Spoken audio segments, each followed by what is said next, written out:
Assalamualaikum warahmatullahi wabarakatuh. Innal hamdalillah nahmaduhu wa nasta'inuhu wa nastaghfiruh wa na'udzu billahi min shururi anfusina wa min sayyiati a'malina. Man yahdihillahu fala mudilla lahu wa man yudlil fala hadiya lahu. Asyhadu an la ilaha illallah wahdahu la syarika lah wa asyhadu anna Muhammadan 'abduhu wa rasuluhu amma ba'du. Fa inna khairal kalami kalamullah wa khairal huda huda Muhammadin sallallahu alaihi wasallam. Inna khairal kalami kalamullah wa khairal huda huda Muhammadin sallallahu alaihi wasallam wa syarral umuri muhadatsatuha wa kullu muhadatsatin bid'ah wa kullu bid'atin dhalalah wa kullu dhalalatin finnar. Alhamdulillah, pertama kita rafa'kan syukur kita kepada Allah Subhanahu wa taala yang telah mengumpulkan kita pada hari ini dengan hati yang tenang. Dan kita bersyukur kepada Allah Subhanahu wa taala yang telah menghidupkan kita, yang mensihatkan kita, yang telah menyampaikan pada separuh bulan Ramadan, bulan yang penuh dengan kebajikan dan penuh dengan kebaikan. Ini adalah satu rahmat yang paling besar Allah berikan. Kerana bulan ini bulan yang dijanjikan dengan pengampunan dosa-dosa. Bulan yang dijanjikan dengan ditambahkan melipat ganda amalan-amalan. Bulan yang Allah telah tetapkan melalui lisan Rasulullah sallallahu alaihi wasallam akan terbukanya pintu syurga ataupun pintu rahmat, pintu langit. Maka inilah bulan dia yang mana kita kena berusaha untuk mendapatkannya. Kalau kita melihatkan bahawa inilah Ramadan, dalam siri 12 bulan inilah bulan yang diagungkan oleh ulama-ulama salaf, yang apabila sampai je bulan Ramadan mereka begitu gembira seolah-olah hari raya, dan apabila berakhirnya bulan Ramadan mereka akan berduka seolah-olah berlaku kematian. Betapa sedihnya mereka apabila nak meninggalkan Ramadan, dan betapa sedihnya mereka apabila ditinggalkan Ramadan dalam keadaan yang tidak diampunkan dosanya. Oleh kerana itu kita melihat, ya, saya diberikan tajuk oleh Haji Zul kita ni, ya, andainya Ramadan ini Ramadan yang terakhir. Sayu je bunyinya, ya. Saya mula teringat andainya aku pergi dulu, kan. Jadi oleh kerana bila dikatakan andainya Ramadan ini Ramadan yang terakhir, satu ungkapan yang cukup cantik kita hayati. Memang saya memang terharu juga dengan ya, sentimental Haji Zul kita ni, yang mana mengingatkan satu perkara. Rasulullah sallallahu alaihi wasallam sewaktu dia menyusunkan saf nak solat, di antara ucapan-ucapannya selain daripada sawu sufufakum, betulkan saf kamu, kaki dengan kaki, bahu dengan bahu. Ucapan yang pernah diucapkan, sallu salatan muwaddi'.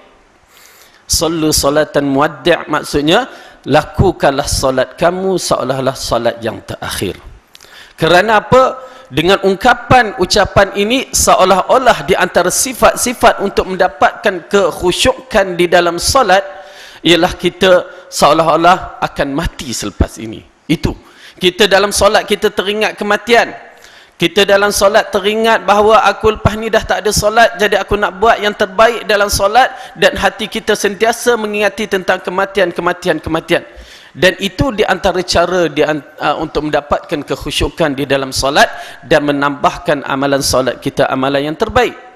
Jadi kalau kita menghayati balik dengan ungkapan tajuk yang diberikan, andainya Ramadan ini Ramadan yang terakhir, berarti kita akan meninggalkan Ramadan ini, tahun depan belum tentu kita akan dapat menunaikan Ramadan lagi. Andainya inilah Ramadan yang terakhir, apa yang aku nak mempersembahkan amalan aku di depan Allah? Itu persoalan yang timbul. Jadi tuan-tuan dan puan-puan, kita akan menghayati perjalanan ini. Pertama sekali saya suka mengetengahkan beberapa kelebihan Ramadan sebelum kita melangkah, dan kita nak pastikan bahawa adakah amalan-amalan kita ini terbatal ataupun tidak, kerana ramai yang menjaga daripada batalnya solat.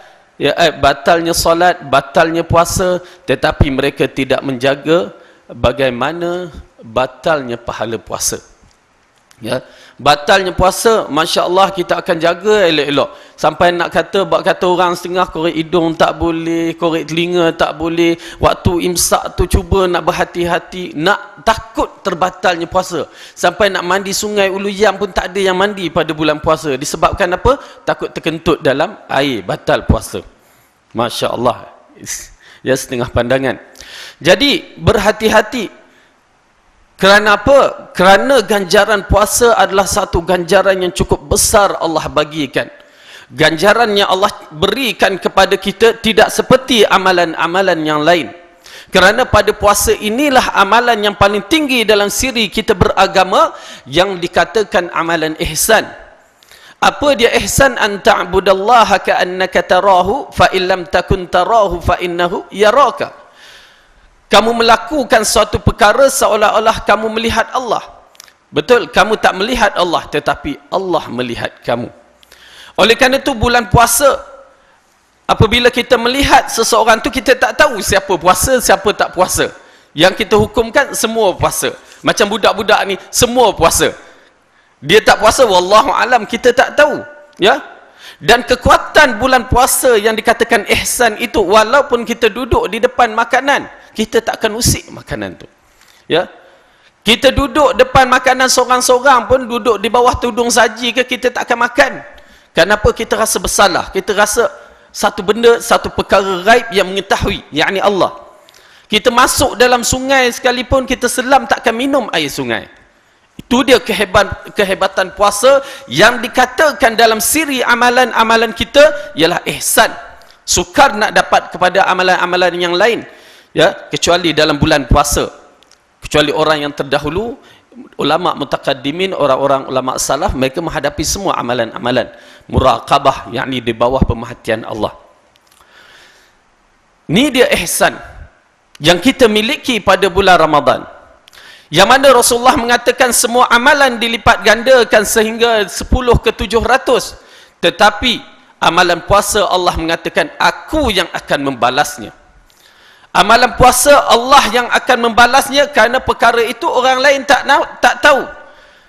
Hanya Allah yang mengetahui dia puasa ataupun tidak. Maka oleh kerana itu amalan ini terlalu besar di sisi Allah, sehingga Allah memberikan satu pintu yang dinamakan pintu Rayyan. Satu pintu yang mana orang-orang berpuasa sahaja yang boleh masuk. Lepas tu ditutupkan pintu itu, orang yang lain tidak boleh masuk. Kehebatan yang Allah bagikan. Di antara 8 pintu yang disebutkan di dalam hadis, ya, 8 pintu yang disebutkan di antaranya puasa.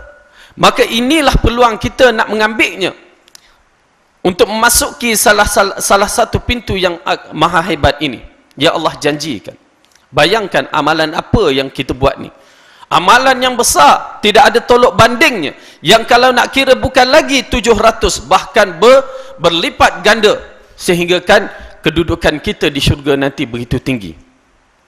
Tetapi sayang, ya, apabila kita tidak mengingatkan bahawa kematian selepas ini, ataupun perjalanan kita selepas ini, ataupun kita nak ambil Ramadan ini, mungkin Ramadan terakhir, maka akhirnya kita tidak ambil perkara tersebut, maka kita melakukan dosa-dosa yang kita tak perasan, yang menyebabkan pahala puasa kita terbatal. Dalam hadis apabila Rasulullah mengatakan dengan maknanya, berapa ramai orang yang berpuasa, mereka tidak dapat melainkan lapar dan dahaga. Subhanallah. Puasa hari pertama sampai hari ke-15 sampai ke-30 hari, tiba-tiba dikatakan orang itu hanya dapat lapar dan dahaga. Kita bekerja daripada hari pertama, kedua sampai sebulan, harapkan gaji, harapkan bonus raya. Tiba-tiba tak ada gaji, tak ada bonus raya. Bagaimana perasaan kita kalau kita nak fikirkan? Ya, kita dah bekerja. Ya, kita memenuhkan harapan kita dengan bahawa nak dapat gaji yang banyak dengan bonus raya. Tiba-tiba di akhir bulan bos kata tak ada gaji, tak ada bonus. Hampa kita. Itu di dunia, bagaimana pula di akhirat? Yang Rasulullah mengatakan berapa ramai orang yang berpuasa tidak dapat melainkan lapar dan dahaga. Dengan arti kata lain, batal pahala puasanya. Apatah lagi pada bulan puasa, Rasulullah mengingatkan kepada kita dalam kisah dia menaiki mimbar, amin, amin, amin. Di antaranya, maka para sahabat bertanya, ya Rasulullah, apa yang engkau aminkan? Lalu Rasulullah mengatakan, di antaranya, Jibril telah datang kepadaku dan mengatakan, rugi besarlah seseorang itu apabila dia berada di bulan Ramadan ataupun habis bulan Ramadan tetapi dia tidak diampunkan dosanya. Subhanallah. Itulah dia. Oleh kerana itu bulan ini adalah bulan yang begitu agung. Bulan yang mana menjanjikan pahala dan pengampunan sebanyak mana yang boleh kita lakukan, buat.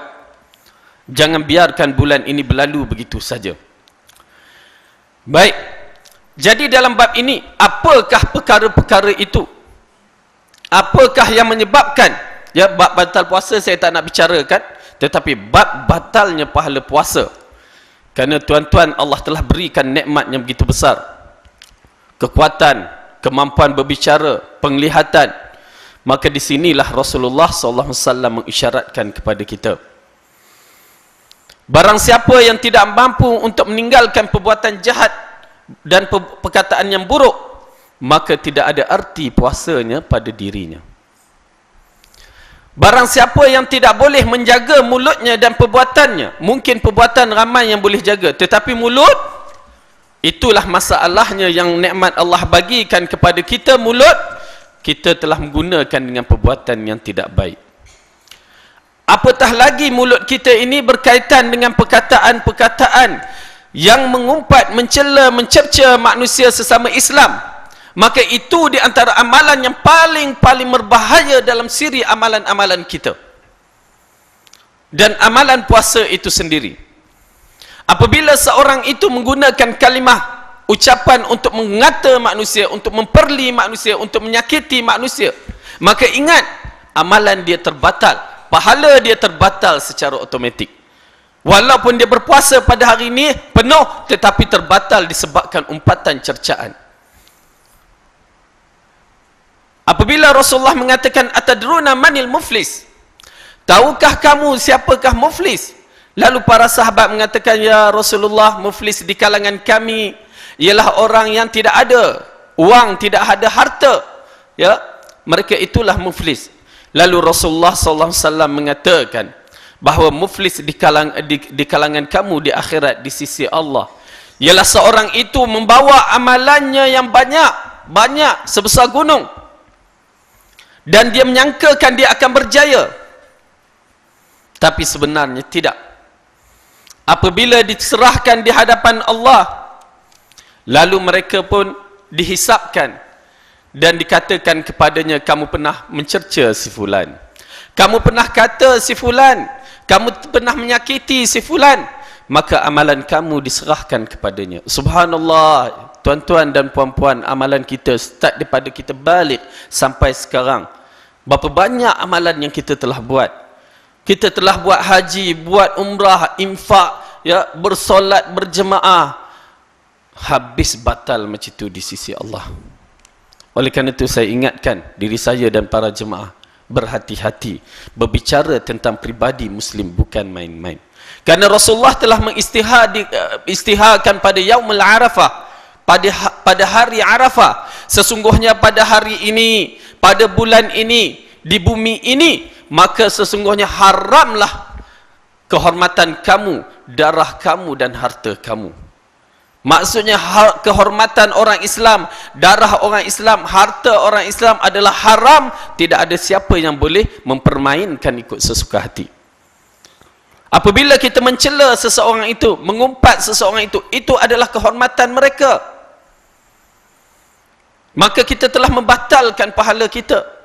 Kita ambil, kita bagi. Subhanallah. Yang paling menyedihkan itu kalau yang kita kenali. Yang kita nampak dia jauh, orang tu tak kenal kita, kita je yang kenal dia. Kita baca surat khabar, kita tengok orang tu, kita masukkan, kita umpatkan, ya, kita iakan juga. Maka di sanalah yang datang lagi kecelakaan. Ya, orang yang dia tak kenal kita, kita je yang kenal. Bagaimana kita nak bertemu dan minta maaf kepadanya?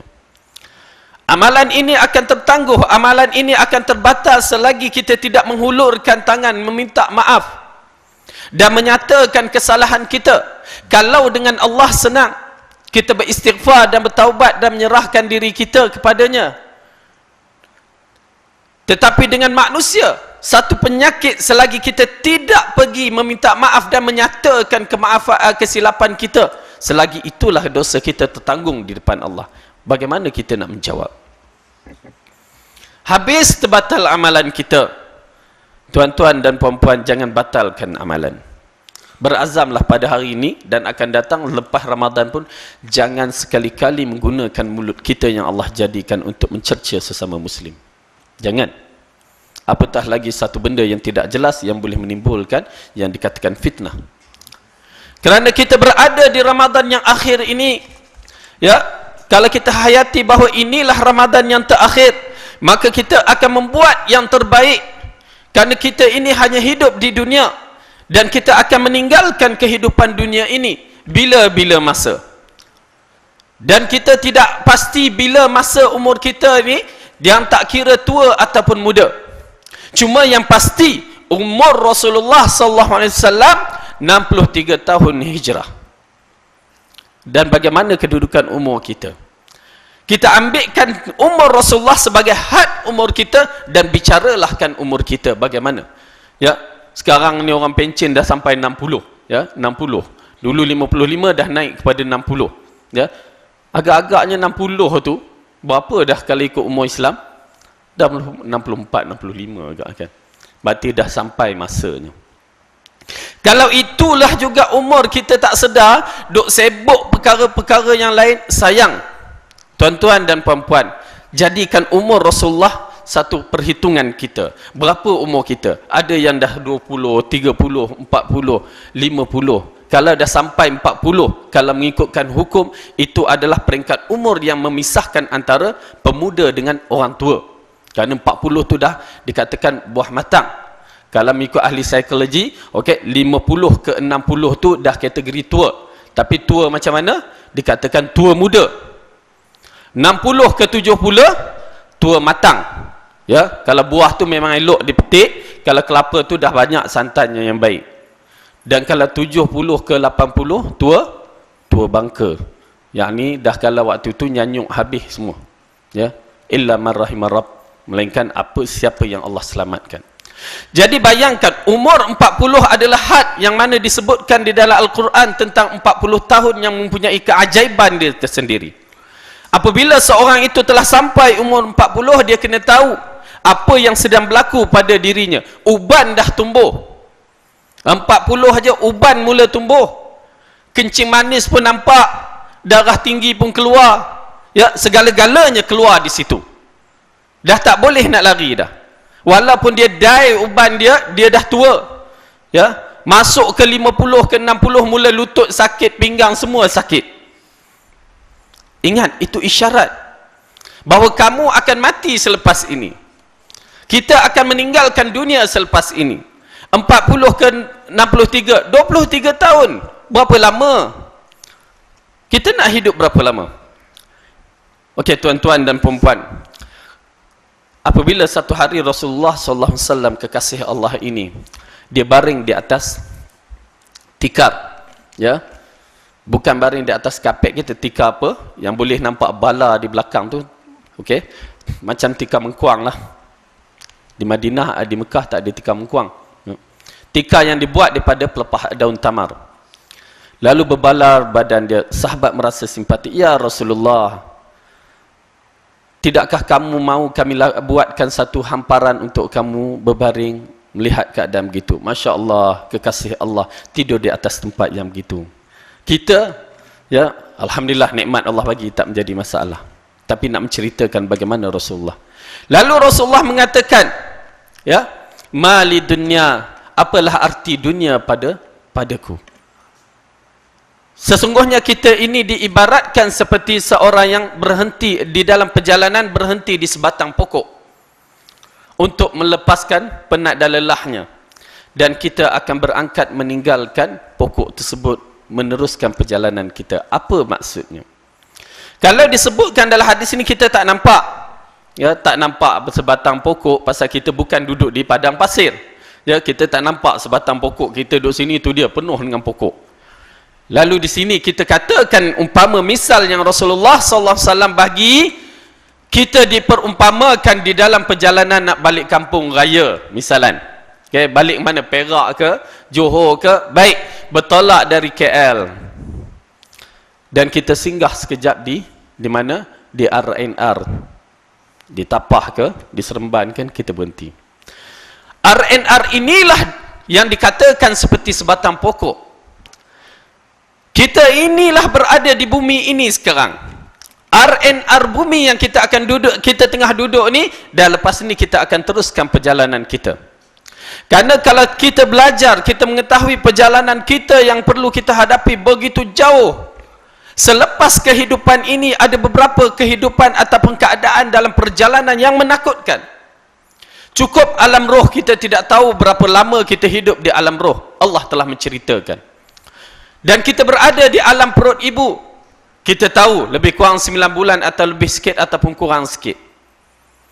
Dan sekarang pada alam dunia, kita tak tahu berapa umur kita yang Allah tetapkan. Tapi yang confirm, kita akan mati. Dan selepas ini, sebelum kita mati, satu peristiwa akan berlaku yang dikatakan alam nazak. Semua orang akan menghadapinya, cuma cepat ataupun lambat. Yang mana Rasulullah SAW di dalam hadis riwayat Ahmad mengatakan, apabila seseorang itu akan mati, maka datanglah syaitan untuk mempengaruhi dia, sama ada dia meninggalkan agama Islam ataupun mengikut agama yang lain. Itu alam roh, alam nazak yang kita jarang membicaranya. Dan dari hadis yang diriwayatkan oleh Bukhari dari Bara ibn Azib menceritakan bahawa apabila seseorang itu nak mati, maka datanglah malaikat yang akan duduk di kiri dan kanannya membawa kain kafan yang mengikut amalan dia. Kalau orang tu soleh, maka kain kafan berwarna putih dan bau harum-haruman. Lepas tu barulah datang malaikat maut.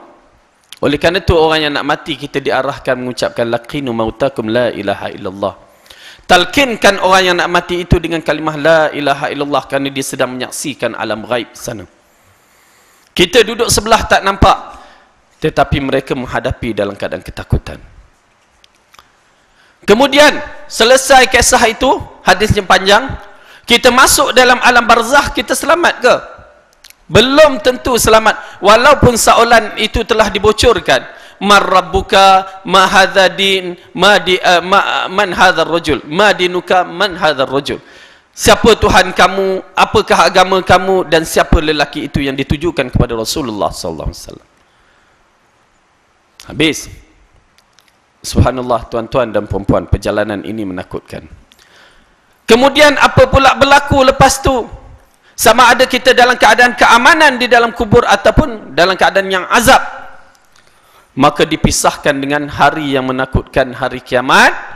Maka di situ perjalanan yang begitu jauh. Kalau tuan-tuan dan perempuan ada carta perjalanan hari akhirat, beli satu letak, tampal tengok balik keadaan macam mana kita. Perjalanan itu menakutkan, di mana bermulanya pertemuan, dikumpulkan makhluk-makhluk, dihidupkan, dikumpulkan, syafaat. Lepas syafaat, mula kita diberikan kitab dan dihisapkan. Lepas tu dimizankan. Lepas tu masuk ke telaga Haud. Lepas tu ujian ke atas orang mukmin. Lepas tu dipisahkan di titian sirat. Dan kita melangkah ke titian sirat, sama ada lepas ataupun kita masuk neraka. Lepas tu kita pergi ke Al-Qantarah. Lepas tu baru masuk syurga. Subhanallah, perjalanan yang begitu jauh, satu. Kita lepas ke tidak? Tuan-tuan dan puan-puan, kita bukan para nabi yang confirm diampunkan dosa, maksum. Kita bukan para sahabat yang telah mempertahankan agama mereka, agama Islam ini, dengan darah dan perjuangan mereka dengan hartanya. Kita bukan para tabi'in yang hidup dengan suasana ilmu, yang terus menuntut ilmu walaupun hari tua mereka, dan beramal dengan ilmu. Kita berada di dunia yang penuh fitnah. Maka di sinilah persiapan yang perlu lebih dahsyat. Kita berada di dunia di akhir zaman, yang mana kita melihat fitnah ini terlalu dahsyat. Tak ada siapa yang akan dapat menyelamatkan diri melainkan dengan ada iman dan ilmu pengetahuan yang tepat. Oleh kerana itu, Ramadan kita ini, jadikan Ramadan satu peringatan, satu persembahan kita kepada Allah dengan yang terbaik. Kerana selepas ini kita akan bertemu dengan dia dalam keadaan amalan kita sama ada baik ataupun buruk. Oleh kerana itu kita melihat, ya, tuan-tuan dan puan-puan, masalah mengumpat dan mencela harus dihentikan sebelum amalan kita terbatal. Kenapa? Kerana kita ingat, oh amalan kita di dunia ni okey selesai dah, di akhirat tidak. Allah telah membicarakan di dalam surah Ali Imran. A'udzu billahi minasyaitonir rajim. Yang mana Allah menceritakan kepada kita tentang akhir nanti. Di alam sana barulah amalan kita diberikan dengan secara tepat. Kullu nafsin dha'iqatul maut wa innama tuwaffawna ujurakum yawmal qiyamah faman zuhziha 'anil nari wa udkhilal jannata faqad faz wa mal hayatud dunya illa mata'ul ghurur. Tiap-tiap yang berjiwa akan merasakan kematian, dan sesungguhnya pada hari kiamat itulah saja yang akan disempurnakan pahalamu. Nampak tak? Bahawa pada hari kiamat itulah akan disempurnakan. Kalau pada hari ini amalan-amalan kita, ya, kita ingat dah sempurna, rupanya tak sempurna, maka amalan kita di sana yang dibahagi-bahagikan kepada orang-orang yang tertentu. Ya. Barang siapa yang diselamatkan dari neraka dan dimasukkan ke dalam syurga, maka ianya adalah orang yang beruntung. Tidaklah kehidupan dunia ini hanya kesenangan yang menipu dayakan. Subhanallah. Allah ingatkan kita bahawa dunia ini hanya tipu daya. Betul, tipu daya. Apabila dulu kita muda, sekarang kita tua. Ya. Apabila dulu kita sehat, sekarang kita banyak sakit. Tipu daya belaka. Inilah kesenangan dunia yang kita hidup sekarang. Ingat tuan-tuan, kita akan meninggalkan dunia. Ayuh, berubahlah. Allah sedia mengampunkan kita. Bawalah apa saja dosa yang kita nak bawa. Tapi ingat, kembalilah kita kepada Dia dengan ikhlas dan taubat. Kita tak tahu di kalangan kita siapa yang akan masuk neraka, siapa yang akan masuk syurga. Na'udzubillah, kita minta lindung dengan Allah daripada kita masuk neraka. Amin. Dan kita mengharapkan syurga Allah. Hatta para ustaz belum tentu dia dikonfirmkan boleh masuk syurga. Tak ada satu ayat pun Allah menceritakan para ustaz akan masuk syurga. Ingat. Itu yang selalu saya berfikir, ya Allah, kalau aku tidak dijamin syurga bagaimana? Ya. Tetapi ustaz ada dijaminkan neraka. Dalam kisah 3 hadis itu, orang yang berilmu tetapi menggunakan ilmu untuk kepentingan diri, itu ada. Yang menipu dalam ilmunya, itu ada. Subhanallah. Dan Allah tidak pernah mengangkatkan seorang ustaz itu tinggi, melainkan disebabkan ilmu, dia tahu dia boleh dapat. Tetapi kalau dia tidak buat, maka tak dapat. Tetapi mungkin kita orang awam Allah bagikan, kerana Allah dah mengatakan, inna akramakum indallahi atqakum. Sesungguhnya orang yang terbaik di sisi Allah adalah orang yang paling bertakwa. Berlumbalah kita untuk masuk syurga. Ya, jangan biarkan diri kita begini. Okey. Apabila kita melihat di dalam ayat Al-Quran dan juga Al-Hadis, Allah mengatakan kembalilah. Dan inilah saya mengharapkan pada bulan Ramadan, amalan-amalan yang terbaik. Pertama, jaga lidah kita dan perbuatan kita supaya tidak batalnya pahala kita. Dan pada bulan Ramadan ini kembalilah kita kepada Allah dengan pengembalian yang bersungguh-sungguh. Apabila Rasulullah menceritakan dalam hadis, bahawa di dalam hadis kursi Allah mengatakan, pada tiap-tiap hari 1/3 malam dia mengatakan kepada hambanya, mana hamba-hambaku yang datang untuk bertaubat kepadaku? Mana hamba-hambaku yang datang, yang ingin meminta ampun kepadaku? Datanglah, mintalah, sesungguhnya aku akan ampunkannya. Aku tidak peduli. Subhanallah. Dalam hadis yang lain dikuatkan lagi bahawa Rasulullah mengatakan, jika seorang hamba itu datang dengan membawa dosa sebesar langit dan bumi sekalipun, maka dia mohon keampunan kepada Allah, maka Allah akan ampunkan dia. Subhanallah. Tuhan kita bersedia untuk mengampunkan kita. Kenapa kita tak kembali? Oleh kerana itu dalam ayat Al-Quran di dalam surah Az-Zumar, Allah mengatakan, surah Az-Zumar ayat ke-53, A'udzu billahi minasy syaithanir rajim. Qul ya ibadiyalladzina asrafu ala anfusihim la taqnatu min rahmatillah. Innallaha yaghfirudz dzunuba jami'a. Innahu huwal ghafurur rahim. Katakanlah hai hamba-hambaku yang telah melampaui batas terhadap diri mereka sendiri, janganlah kamu berputus asa dari rahmat Allah. Sesungguhnya Allah mengampunkan dosa-dosa kamu semua. Sesungguhnya dialah yang maha pengampun lagi maha penyayang. Subhanallah. Satu kalimah yang Allah ucapkan kepada hambanya yang penuh dengan kasih sayang sebenarnya. Wahai hambaku, ya. Begitu pujuk, kalau siapa yang faham bahasa Arab, dia akan lihat bagaimana Allah memujuk kita. Wahai hambaku yang dah tersilap, kembalilah kepadaku.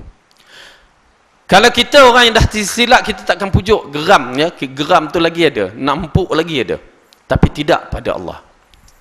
Kesalahan apa yang kita buat kepada Allah, Allah akan sediakan pintu pengampunannya teramat besar. Bayangkan di dalam satu hadis yang berkaitan dengan yang dikatakan hadis bitaqah, apabila seorang lelaki itu membawa amalannya sebanyak 99 kitab yang dibentangkan di depan Allah, semuanya tak baik, semua tak baik, tapi dia seorang Islam dan akidah dia betul, tauhid dia betul. Dia bawa amalan sejauh mata memandang, semua buku-buku tu tertulis semua tak baik. Lalu Allah bertanya, wahai hambaku, betul ke malaikat ni tulis ataupun tersilap? Lalu dia mengatakan, ya Allah, betul, tidak ada tersilap dalam kitab tersebut. Adakah kamu akan selamat? Lalu dia mengatakan, aku tidak akan selamat. Lihat ya, lelaki ini berdosa, penuh dengan dosa-dosa. Tetapi rahmat Allah terbuka di akhirat kelak dengan kehebatan yang maha agung. Ya subhanallah, bila saya hayati dengan hadis ini, saya melihat pengampunan Allah mendahului daripada kemarahannya. Lalu dia mengatakan, sesungguhnya pada kamu masih ada lagi ruang untuk diselamatkan. Terkejut dia. Bagaimana ya Allah? Lalu dikeluarkan kalimah la ilaha illallah yang kita ucap dengan betul. Bukan sekadar ucap, tetapi kita faham apa tuntutan kalimah la ilaha illallah. Apabila dipersembahkan, ditunjukkan kepada lelaki ini kalimah la ilaha illallah. Lalu dikatakan, ya Allah, bagaimana kalimah yang sedikit ini boleh menyelamatkan aku? Lalu diletakkan di mizan. Apabila diletakkan dosa, dosa jadi berat. Lalu ambil kalimah di la ilaha illallah, maka bila diletak, dosa terus terangkat. Ya. Maka Rasulullah mengatakan tidak ada yang lebih besar daripada kalimah Allah. Ulama mengeluarkan perkara ini, mensyarahkan, membahaskan perkara ini. Inilah kalimah la ilaha illallah yang bersih, tidak ada unsur syirik, seperti mana yang disebutkan dalam surah An-Nisa. Innallaha la yaghfiru an yushraka bihi wa yaghfiru ma duna dzalika liman yasha. Allah tidak akan ampun dosa syirik, tetapi akan ampun dosa-dosa yang lain. Jadi dalam ayat ini Allah mengatakan, katakanlah hai hamba-hambaku yang telah melampaui batas terhadap diri mereka sendiri. Subhanallah, kita pernah melakukan dosa, tak nafikan. Start daripada kita balik sampai sekarang, banyak dosa kita dah lakukan. Rahsiakan dosa tuan-tuan dan puan-puan, rahsiakan. Cukup kita berbicara dengan Allah. Jangan kita cerita kat kawan-kawan, belum tentu selamat. Kawan-kawan nanti bila tiba hari marah, diungkitnya. Na'udzubillah min dzalik. Cukup kita merahsiakan, kita berbicara dengan Allah. Mengadulah kepada Allah. Janganlah kamu berputus asa dari rahmat Allah. Sesungguhnya Allah akan mengampuni dosa-dosa kamu semuanya. Sesungguhnya dialah yang maha pengampun lagi maha penyayang. Lalu Allah ulangkan lagi ayat lain. wa anibu ila rabbikum wa aslimu lahu min qabli an ya'tiyakumul azab min qabli an ya'tiyakumul azab thumma la tunsarun. Dan kembalilah kamu kepada Tuhanmu dan berserahlah diri kepadanya sebelum datang azab kepadamu, kemudian kamu tidak dapat ditolong lagi. Subhanallah, ya. Allah katakan cepat kembali, wahai hambaku, kembalilah cepat. Dan taubat dan istighfar tidak semestinya kita duduk diam-diam seorang-seorang angkat tangan, tak. Walaupun tengah naik kenderaan teringat dosa kita, astagfirullah, aku bersalah depan Allah, astagfirullah, ya. Kenapa? Kalau ayat ni kita tengok, kembalilah kamu kepada Tuhan kamu dan berserah dirilah kepadanya. Wa aslamu, yakni Islam artinya menyerah diri. Bagaimana kita nak menyerah diri? Ramai orang kata, apa Islam sebenar? Dia tak tahu, dia tak perasan. Dia mengucapkan kalimah la ilaha illallah tu dia dah Islam, tapi dia tak faham apakah Islam sebenar. Kenapa Abu Talib, Abu Jahal, Abu Lahab yang orang Arab tu sendiri tak mau mengucap? Kita mudah je orang Melayu, Jawa pula tu boleh ucap senang. Mereka orang Arab tak mau mengucap kerana mereka tahu kalimah la ilaha illallah bukan kalimah main-mainan. Bila diucap, terikat mereka, mesti taat, mesti taat, mesti taat. Okay? Saya bagi contoh, senang. Kita nak tengok contoh ni, kalau tak nampak macam mana. Bagaimana arti Islam sebenar? Kita masuk dalam bank. Datang perompak. Dia keluarkan pistol. Angkat tangan. Kita angkat tak? Kita ada komen lah, apa nak angkat tangan? Kalau kamu tak angkat, aku tembak kamu mati. Kita angkat tak? Takut, kita angkat tangan. Allah kata, wahai hambaku, ikut arahan aku. Kita ikut tak? Kalau kamu tak ikut, aku masukkan kamu dalam neraka. Kita buat dek je. Berapa banyak arahan Allah kita langgar? Berapa banyak arahan Allah kita tinggalkan? Arahan Rasulullah kita tinggalkan. Sedangkan kalau perompak seorang angkat tangan, Masya Allah, baik saya angkat, itu dia Islam, ya. Terus taat kepada perompak. Pop, jatuh, Allah nampak jam Rolex, nampak apa? Gelang-gelang. Ya, buka gelang, buka jam Rolex. Kita kata, apa ini hak aku? Tak ada, kita tak akan bicara dengan perompak begitu. Terus buka, taatnya kita kepada perompak, serah. Itu dia Islam. Allah kata buat begini, kalau tidak kamu masuk neraka. Kita buat dek saja. Itu perbandingan yang saya suka membandingkan, bahawa kita berfikir itulah Islam. Kalau nak tahu apa arti kita menganut Islam, itulah arti kita menganut Islam. Ketaatan mutlak kepada Allah tanpa ada pilihan, bahawa lepas ni neraka kalau kita tak taatkan. Maka di sinilah Allah kata kembali cepat dan serah diri kepada Allah betul-betul sebelum sampai sesuatu azab datang mengejut, maka kita tak dapat nak ditolong lagi. Pam kata datang kematian, habis siapa yang nak tolong kita?